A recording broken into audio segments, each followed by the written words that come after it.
La résilience psychologique est la capacité de se maîtriser même dans des situations traumatiques. Nous traitons surtout les questions de la résilience psychologique des enfants. La fois passée, nous avons vu cinq capacités de développement, cinq fonctions exécutives: la maîtrise de soi, l'autodiscipline, la capacité à tenir un raisonnement cohérent, la créativité ainsi que la flexibilité cognitive. Donc dans ce YouTube actuel, nous essayons de présenter les 11 manières de développer les fonctions exécutives des enfants. Première manière, c'est favoriser toutes les situations dans lesquelles l'enfant déploie ses trois besoins fondamentaux, à savoir éprouver de la joie, besoin émotionnel, ensuite se sentir connecté et membre d'un groupe, le besoin social, et finalement entretenir ses capacités motrices, le besoin physique. Une deuxième manière de développer ces fonctions, c'est amener l'enfant vers une autonomie de plus en plus maîtrisée.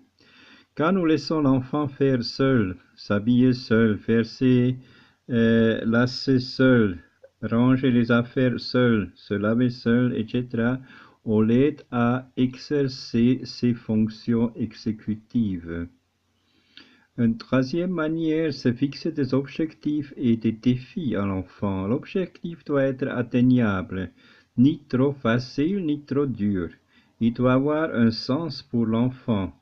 Aider les autres, exercer son intelligence, répondre à son besoin d'appartenance et d'utilité.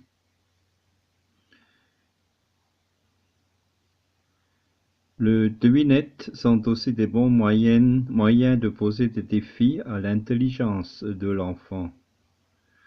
Quatrième manière, encourager l'enfant et croire en lui. On pourra lui répéter des phrases pour renforcer sa confiance en lui. Par exemple, tu n'as pas échoué tant que tu continues à essayer, ou bien tu as eu le courage d'essayer et de prendre le risque de te tromper. Encore, être imparfait ne signifie pas être nul. Il y a d'autres expressions de ce genre que vous pouvez appliquer dans l'éducation des enfants. Une cinquième manière de développer les fonctions exécutives, engager l'enfant dans des activités sportives et ou artistiques. Quand ces activités sont menées de la bonne manière, elles comblent les trois besoins fondamentaux, à savoir la joie, la connexion au mouvement. Elle fait référence à des activités comme le cirque, la chorale ou l'orchestre, la danse chorégraphique qui requiert tout un fonctionnement d'ensemble et d'un aspect de création. Cinquième manière, jouer. Cela peut passer par des jeux libres ou par des jeux orientés. Sixième manière de développer les fonctions exécutives, entraîner la capacité de concentration. Le jeu des différences peut être un bon moyen d'apprendre ou réapprendre pour les plus grands au cerveau à se concentrer. Les labyrinthes sont également un bon moyen d'exercer leurs fonctions exécutives. La huitième manière, développer la persévérance. Neuvième manière, entraîner l'enfant à exercer ses compétences relationnelles. Cet entraînement se fait dans la vie de tous les jours quand on invite les enfants à régler leurs problèmes sans violence, à s'exprimer dans un langage personnel, à faire preuve d'empathie. La communication est la seule réponse non violente à la violence. En parallèle, on peut proposer des exercices aux enfants pour développer leur intelligence émotionnelle. Dixième manière de développer les fonctions exécutives, fournir un environnement favorable à la créativité. En pédagogie, Reggio, on parle de provocation. Ces provocations provoquent comme leur nom l'indique. Elles provoquent les pensées, des questions, des discussions, des intérêts ou encore des idées. Les provocations peuvent prendre plusieurs formes: une photo, image, livre, un objet naturel, un concept, par exemple le passage d'une saison à une autre, du matériel connu disposé de manière inattendue, une réponse à un centre d'intérêt de l'enfant, un objet, de nouveaux moyens créatifs, une question à explorer, un événement. Les provocations peuvent être présentées de manière très simple ou plus élaborée. L'important est que les provocations soient présentées de manière attractive en insistant sur la beauté de la chose.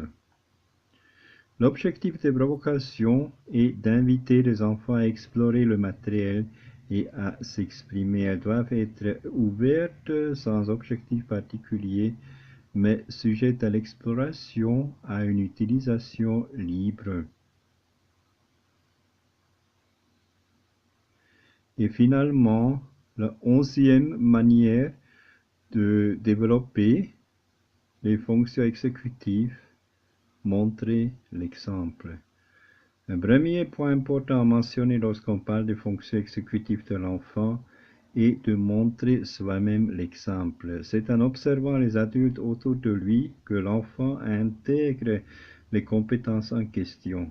Quand il est exposé à la maîtrise de soi-même, l'enfant intègre cette notion. Quand il est exposé à la persévérance, l'enfant intègre cette notion. Quand il est exposé à la créativité et à la flexibilité intellectuelle, l'enfant intègre cette notion. Quand il est exposé à l'autodiscipline, l'enfant intègre cette notion. Tout cela se fait grâce aux neurones miroirs. Maria Montessori écrivait: « Il faut nous éduquer si nous voulons éduquer. »